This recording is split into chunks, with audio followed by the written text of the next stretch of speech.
going on, guys? Cavalry Gaming here and welcome back to the video. Of course, it is a Tuesday and I'm hoping to get a couple more Tank Tuesday episodes out before I do another series after this one. And for this episode we are kind of stretching it in a way. I am of course covering the Cavalry or the Horse. Now obviously it's not a tank, but it is extremely powerful and a lot of fun. And I kind of thought, you know what, it's a vehicle. I don't want to cover it on a Saturday in the general series because I want to do everything on that day. So you know what, I'll cover it in Tank Tuesday and I'll really talk about it, how you can do best with it, but not take it as a tank, because it is not meant to be a tank, but I'll basically give you as many tips as I can to use the Cavalry unit. Now if you use the Cavalry in Battlefield 1 or you've never used it before and you're thinking, you know what, I'm figuring out how I can use it best, if you've used it, then you definitely know it is not dominant. It is nowhere near designed to be that, it's not going to do that, and there's not really much way you can do it at all. The main problems you have, of course, are the fact that you can be killed, the horse can be killed, you're extremely tall when you're on the horse. A tank is the same height, but a tank is made of steel and armor, so you can't damage it with normal bullets. Everything is going to hurt a horse and you, of course. And the fact that you're surprisingly loud and extremely fast, as well as quite noticeable. So people are going to see you and they're going to shoot at you and probably kill you. But of course, unless you are very good and know exactly what to do, it's pretty damn difficult to actually dominate on horse, or at least do extremely well. Now the Cavalry unit in World War I was in fact used, and they quickly noticed that it was pretty ineffective. Right at the start of the war, with machine guns being placed down, they kind of realised, wait a minute, you know, they're getting shot by these machine guns in trenches. In general, they can't go over trenches, barbed wire, they're getting caught in, they're getting stuck in the mud and just being a nuisance. Along with the fact that obviously in longer battles like the Somme, where it's a couple of days, weeks, even months, it's pretty hard to sustain. You have to feed them, you have to look after them, they might get scared and run away, and they kind of realise it's not a sustainable idea, and they eventually figured that it's best to just get rid of them and replace them eventually with tanks. Not in the same war, of course, but just get rid of the horses in general.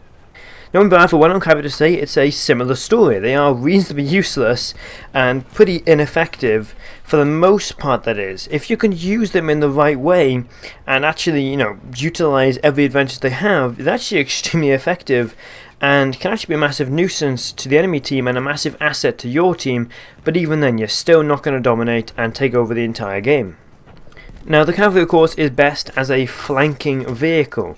Originally Cavalry is used to just charge straight forwards into the enemy lines, take out as many as you can, and you really use the fact that you're on a horse which is a lot stronger and faster than a human, as well as a lot bigger than a human, and basically use that to advantage and swipe down the enemies. Now in Battlefield 1 and World War 1 technically as well, they were used more as a flanking unit. They'd go behind or right the way around enemy lines and behind them, to where if they could, they'd get the side enemies, attack from behind them, you know, take as many as they can, and basically just cause havoc and cut up lines. Now the rifle they start off with is reasonably ineffective. The main problem you have with it is that you have to slow down to use it, basically stop overall. It's sort of a walking pace, and the fact you're on like a 8-foot horse and you're extremely high up, as soon as you stand still, everyone's going to see where you are, snipers are going to pick you up, tanks are going to pick you up, and you're basically dead. So for that reason, the rifle isn't really ideal. Now the sword you get is actually extremely effective. One swipe from the sword will kill, and the range in it, yeah, the range on a sword, it sounds stupid, but it's kind of a glitch. But the range on the sword is actually extremely big, and you can get a ton of kills by just running past enemies, swiping one side. If you hit the C key, you swipe on your left side, and normally it's on the right side, and of course one swipe kills any enemy, except I think the Century Elite unit, which takes 2 swipes. I'm not sure about that though, I believe it might be just the 1. And of course you can roadkill enemies who are lying down. To avoid this horse's swipe, you can of course prone quickly enough to avoid it, of course hide behind a wall where it can't swipe you inside a building, but the problem with proning is if you do it too soon, then obviously he's just going to run over you or get a better swipe on where he can actually kill you. If you do it too late, he's just going to run over you anyway because the horse is super close and the chances of that happening are pretty damn good. But when using the horse, if the enemy is all stationary, set up in one location, sort of trying to push up, clumping up in a way, if you go a massive loop right the way around them, and really come in from the left, right sides, and of course from behind them, you do pretty effectively. The main problem you have is that you just don't ever want to stop sprinting. As soon as you stop sprinting and have to walk or turn the way around, you're basically dead. Because again, you're super high up, you can still be shot, and everyone's going to go after you. For some reason, there is this hatred towards cavalry units in Battlefield 1 where if one stands still somewhere, everybody shoots at it.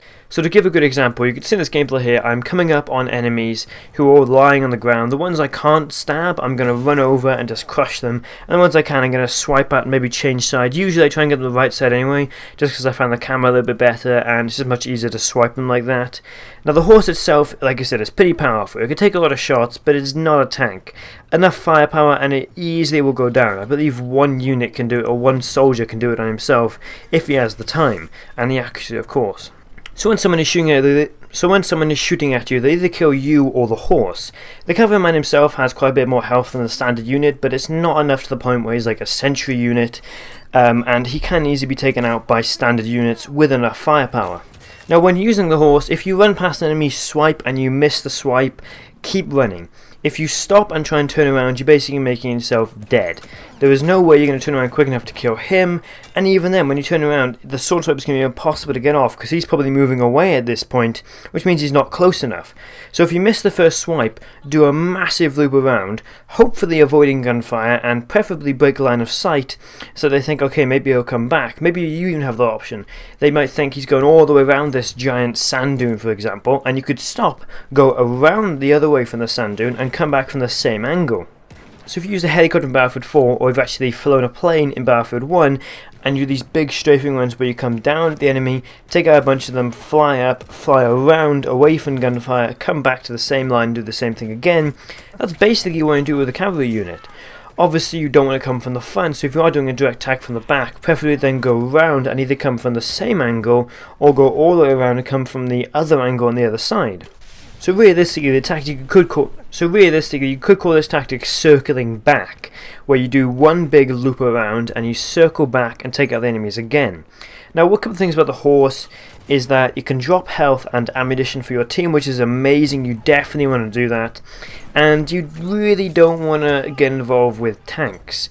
The fact you are such a big target and so easy to kill, any tank is going to take you out. So if you can, never engage a tank head on and just do these glancing runs where you run at the side angle of a tank, throw your anti-tank grenade, and then get the hell out of there and just don't bother it. The cavalry unit overall is a hell of a lot of fun to use, but it can be pretty stressful if you don't know what you're doing. But as soon as you get the grips of it, it's a lot of fun to use, and it's really, I think, an underused tool. The amount of times I see cavalry units spawn in, instantly die is pretty sad, and I'd like to see them more often and actually work a bit better. Regardless, hope you guys enjoyed the video. Don't forget to subscribe. Like I said, this might be the end of the series. Not sure about it, not sure what I'll place it with. I have to wait and see, but hopefully you guys did enjoy. Don't forget to subscribe. Rank Up Gaming, out.